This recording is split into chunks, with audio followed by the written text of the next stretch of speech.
Good morning. My name is Anna Imagination with the Healing Garden. I found my authority this morning, which is the last stage of healing. And that's the first thing I'm going to talk about this morning. A lot of people out there like to say that healing is an ongoing process, and this is bullshit. This is what people tell you who've never seen the end of healing. I have seen the end of healing. There is an end to healing. There is something called mental maintenance, but there very much is an end to healing. There is transformation, there is healing, and then there is mental maintenance. And most people don't make it through the healing. Most people either, well, they take their lifetime getting there because they don't know how to get there, or they have really shitty therapists because the system is in itself shitty, or they're lost, or they just don't try because they don't know how. To be honest with you, this is where the government has really failed us. There is a way through healing. There is a very simple, solid direction, and I figured it out. I broke the code.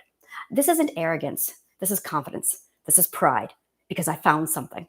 I did something. I did what my therapist looked at me with complete astound, going, I can't believe you did it. I cured mental illness. I did.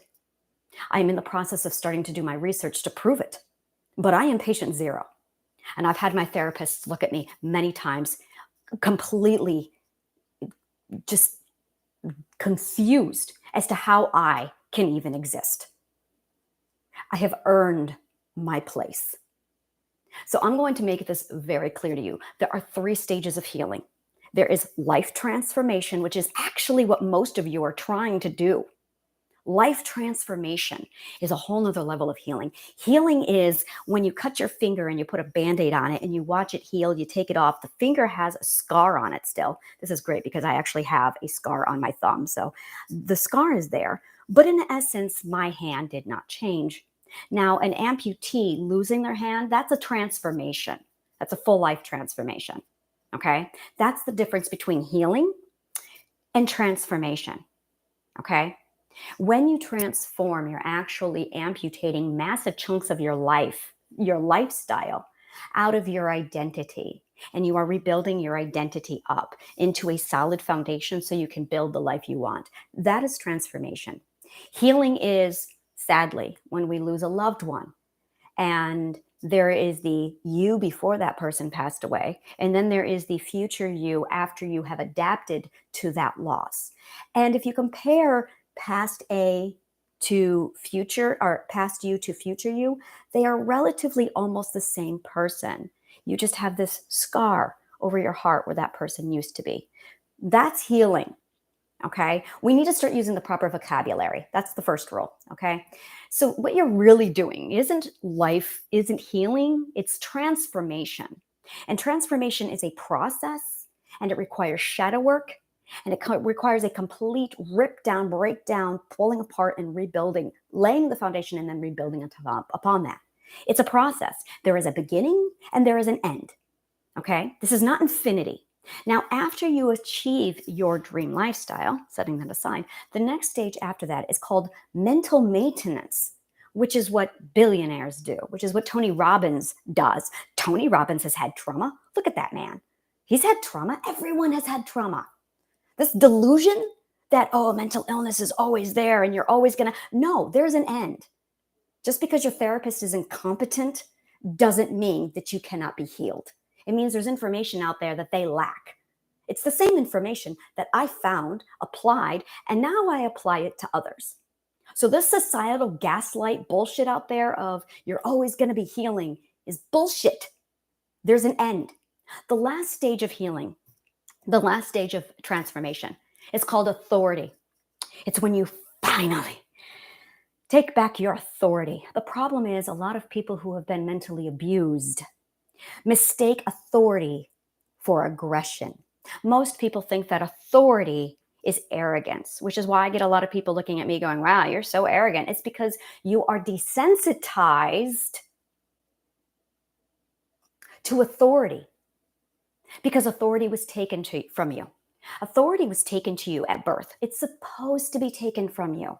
When we are born, an infant does not have the ability to make decisions. They cannot manage their lives. They are an infant. So temporarily, supposed to be temporarily, the authority goes to the caregiver or the parent. Let's just say caregiver, okay? So the authority passes from the child at birth to the caregiver. Now, a child is born with two things: their identity and their authority. Their identity stays with them, supposed to be. Their authority gets passed to the caregiver.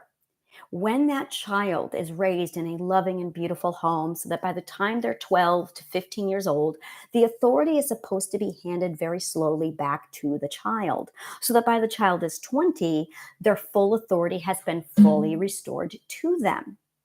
This is how a person is supposed to grow in a loving home. When they receive their authority, it is supposed to be also with a well rounded, well preserved, solid defense system and identity. In most cases, this does not happen. In most cases, the parents take the authority and then they hoard it and they never give it back, which is why you have 50-year-olds say, "Mommy, can I please do this?" It's because the parent still has the authority. It's whenever you get around your parents and you feel weak, you feel small, you feel mousy. You suddenly feel that shift of, I'm an adult who's owner of my own CEO company. And then you walk into your dad's house and you go, that's because you lack authority. That's because daddy still has your authority and he won't give it back. It requires healing to take it back. You have to take it back by force at this point. I have one of my clients right now who I'm working with, and her mother very much has the authority. She is 55 years old, and she still has to ask permission. And her mother is a full blown grandiose narcissist. It's a mess. I'm walking her through it, but it's literally now in a battle of who has the authority. And she is now she's actually going through the stages of taking back her authority. It's a very rough stage, and there's a process with the authority stage, but this is the end. This is what it looks like. This is why people are so confident. This is why healed people go on to become great leaders, is because they have the authority and they've claimed it. Now, in most cases, what really happens is a child is born and then the parents or the caregivers do little subtle things that society conditions them to do that destroys their identity. So instead of nurturing their identity, they mangle it, maim it, destroy it, and abuse it. So by the time the child is 10 and 15, they don't even know who they are anymore. Now the parents have the authority. You have a human being that has no identity, and the parent is hoarding the authority. So now you have an abused person with no identity and no authority.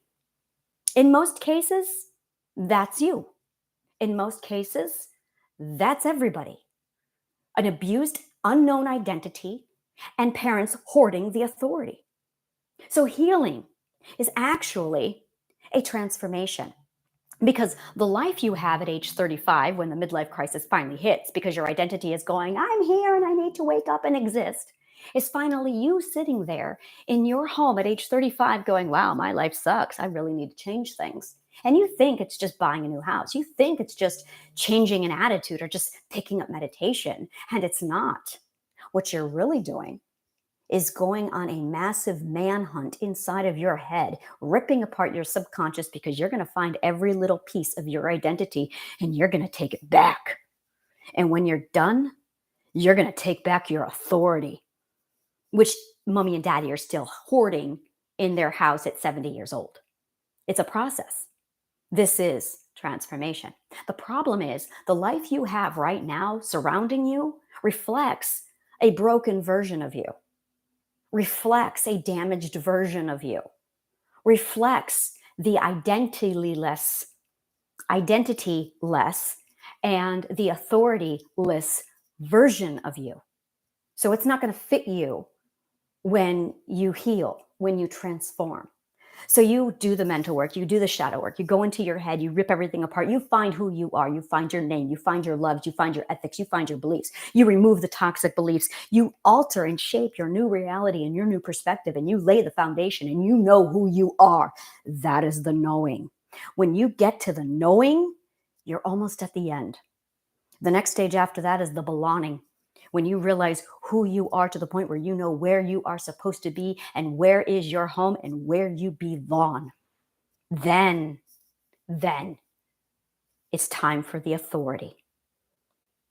It's that moment when you realize who you are, the knowing. This is who I am.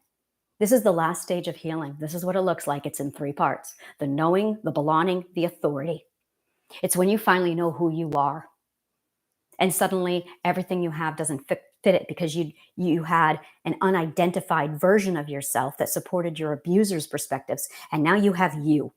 So you rebuy everything. You completely rebuild your life. This is the transformation. The second stage after this transformation is the belonging. It's when you realize where you're supposed to be, what your mission is, and where you're going. It's all about the location. You know who you are. Well, now you have your ship.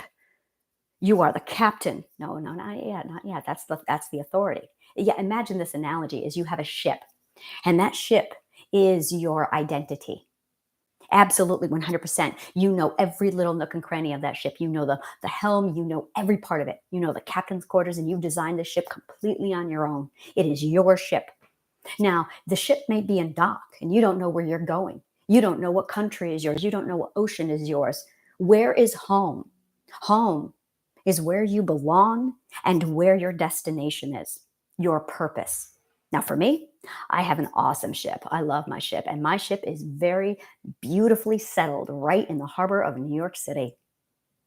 Where I decide to go, oh, I'm changing the world because I have ideas, I have solutions, I have methods, and they're going to change the world. That's what the Healing Garden is. I'm not fucking around. I have something fucking fantastic. I'm patient zero. I saw what it did to me. I know what it can do to you. I know what it can do to the world. I'm not holding back. I have places to go. I have work to do. So now it's getting my ship. And I put my ship in New York City Harbor. And I'm like, all right, I got my ship. I got me. I got my place. I got my belonging.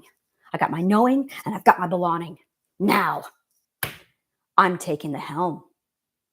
That is the authority. It's when you step up to the captain's helm and you put your hands right on it and you say, I am in control of this ship.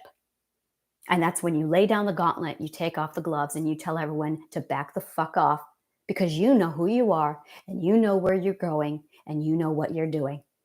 And suddenly you don't need anything anymore. I don't need somebody coming in to tell me, you need to be patient. Don't you tell me I need to be patient. Who said I'm not patient? You don't know who the fuck I am. You don't know where I've been. You don't know where I'm going. You don't know what I am. You don't know who I am. I do.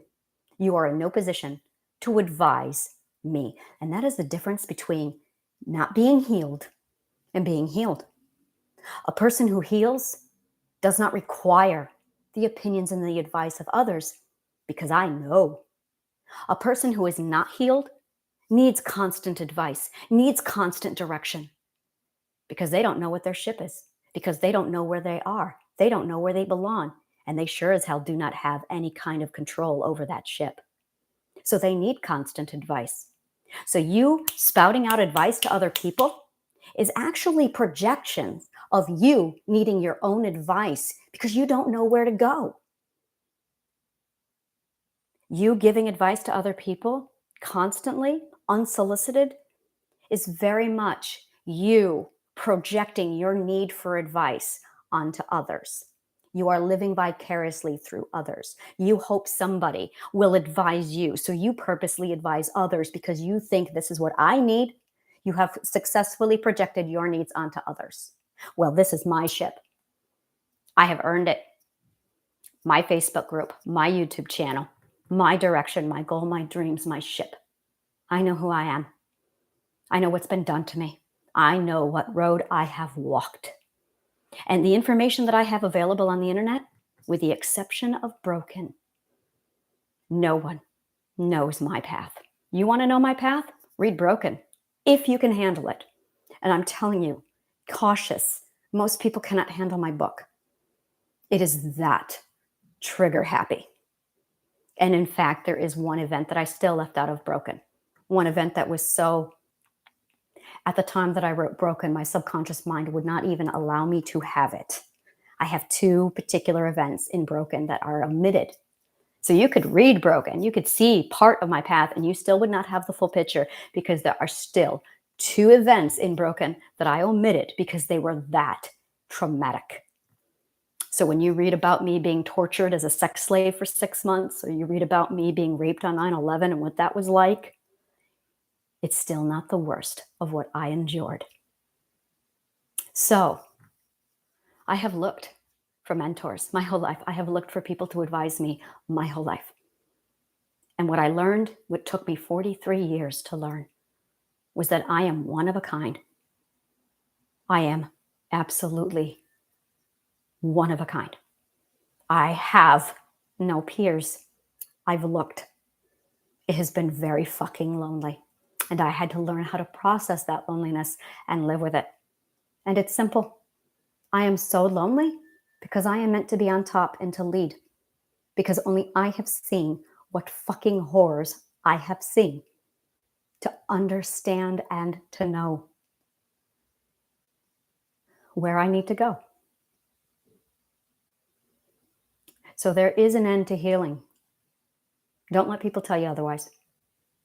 People who say that are clinging to the idea of comfort, of thinking that where they are is exactly where they're supposed to be. No, it's not. There is an end to healing. You're just padding your comfort zone so you can lie to yourself. And that is something I don't tolerate or cater to. So this is the healing garden. This is what I do. I motivate through a very in-your-face, blunt attitude. I don't dick around. I don't puss around. If you want that kind of bullshit, go to traditional therapy. It's all over the place, and it's covered by your governed insurance companies that love to control the therapists and tell them how to do their job. True story. No, this is different. What I do is ugly. It's brutal. It's true. And I know it is exactly what you need because I've been there. I know that when you talk to somebody who's been traumatized, like they're a patient on their deathbed, that it enables their victim mentality.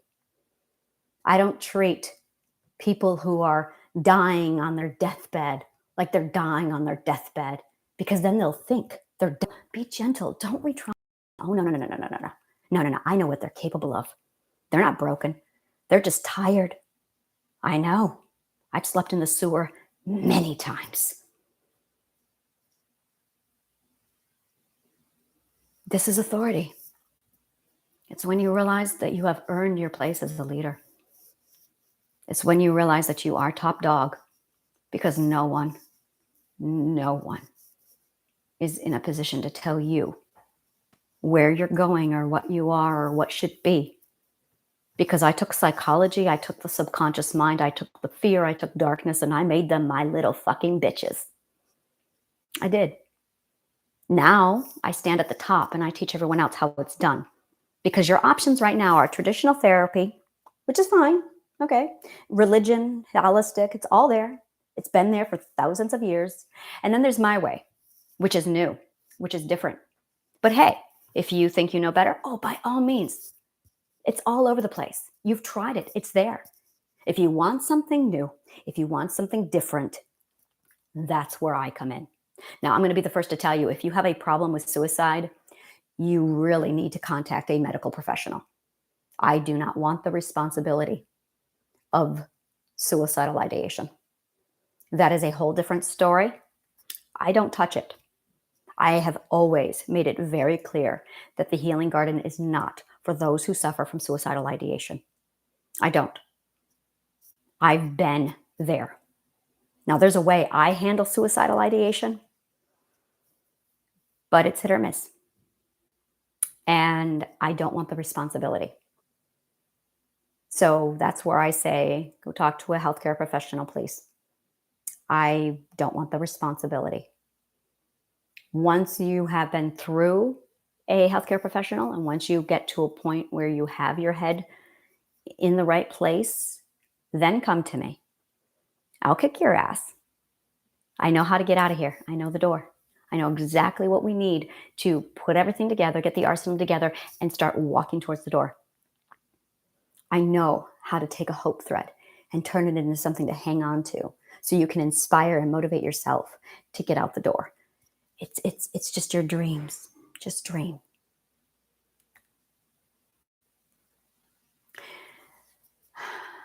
So yeah, I'm completely revamping the garden once and for all. I have finally figured out where I'm going with it and what I'm doing with it. I finally know who I am. I finally have my belonging. I have my knowing, and I have my authority. I know exactly what I'm doing now. So I am doing a full revamp of the garden. Everyone is going to be told to kindly read, watch, look at things, decide if they should be here or shouldn't be here, figure out if you want to be here. This is not passive learning. I am 1000% the Tony Robbins when it comes to, yeah, I'm saying it. I am the Tony Robbins of mental health. I don't pussyfoot around the shit.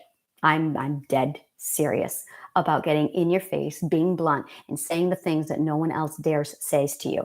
And every time I say them, I get the same response back. Oh my God, thank you for being honest with me. I've never had that happen before. I know. It's because government literally regulates therapy, which is why it doesn't work. It's because they want to keep you in a cycle where they can keep funding a department that keeps it going. And in order to do that, just like in medicine, they have to keep you a patient. So they purposely don't fix you. They purposely keep you broken so they can keep funding their program, because they're not concerned about fixing you. They want to keep you in the box, obedient and not thinking, while they fund a program that will put money in their pocket. But hey, if that's what you want, go to it. If you want something different, welcome to the Healing Garden.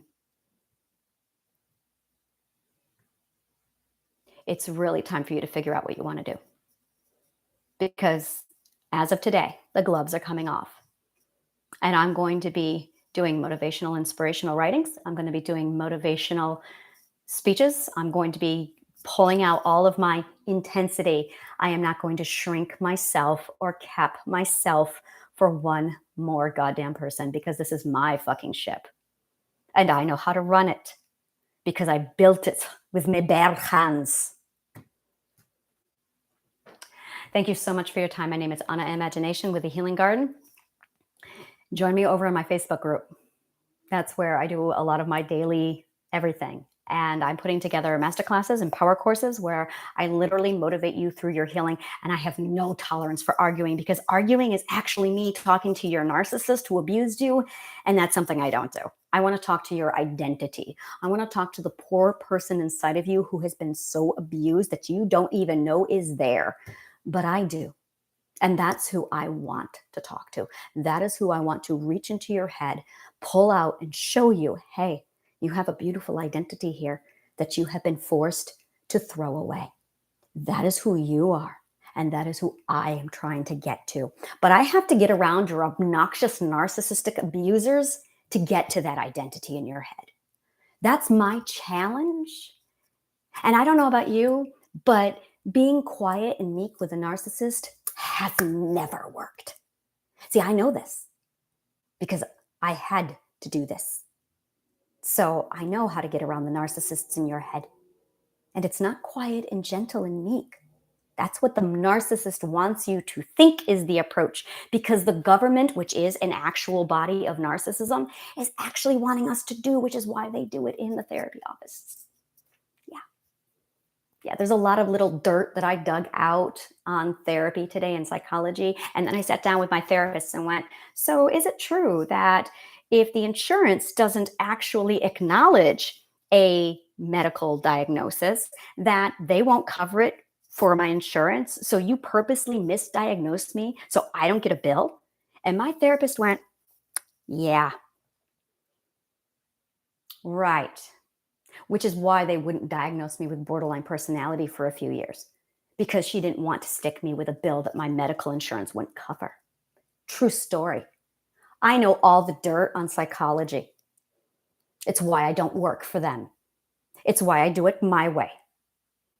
I don't jack around with lies and bullshit. I'm honest and I'm authentic. And if that means getting in your face and being real and saying things you don't want to hear, I am not for you. Get out. If you want to be honest, if you want to hear truth, if you want the delusions pulled in your eyes so you know what you are dealing with, I'm your girl. I'm exactly where you need to be. This is what honesty looks like, and this is what authentic looks like. And it's going to be brutal, and it's going to be hard, and it's going to be assertive, because it has to be, because it's me versus your narcissist in your head. Every one of us has a narcissist in our heads. Every one of us. Narcissism and empaths is not a spectrum where you're all the way over here. It is on the outside, but on the inside, really, every one of us has a narcissist inside of our heads. Every one of us is capable of narcissism. Narcissistic personality disorder is when that narcissist unlocks and goes unchecked. Oh, but we still, all of us, have empathic traits and narcissistic traits. All of us do. All of us acts the narcissist from time to time. Oh, you're not going to like hearing that. Did you just go defensive? That's the narcissist at work. Every time we get defensive and angry, that's the narcissist at work. Every time you argue, that's the narcissist at work. I have no tolerance for dealing with that ego. But I know how to get around it because I know what's really inside of your head, that beautiful identity of yours. And that identity has been abused by your subconscious mind. I am the mind whisperer. I can see very clearly into every subconscious mind in front of me. I know exactly what the workings are, what's going on, and how to pull it apart and how to get to the parts that I need to get to so I can reach them. Now you can come along with me or you can get out. And now is the time for you to decide where you're going to be. If you're going to be on my ship, I'm the captain. If you're going to be on my ship, there's a way I run my ship. Oh yeah, I'm taking control of my ship. I love my ship. I love ships. I love boats. I have always loved boats. The first boat I owned was called the HMS Slush Spring. Her Royal Majesty's Slush Spring. That's me. I was Princess. I was Captain Princess. Oh yes, that was one of my names. Literally, Captain Princess. It's what I was called for like 5 years. Captain Princess. I should go back to Captain Princess. I did enjoy Captain Princess a lot. I even had a crown that I wore every single day with a ball gown. I did. That's how I captained my ship. So maybe I'll go back to that because that's really my authentic self. On board the HMS Slush Spring. There's a reason why I called it Slush Spring. Yeah. Look at that. I found a little bit more of my identity. Oh, it's so good to be home. Thank you very much for joining me. My name is Anna Imagination at the Healing Garden. It's going to be a fun ride.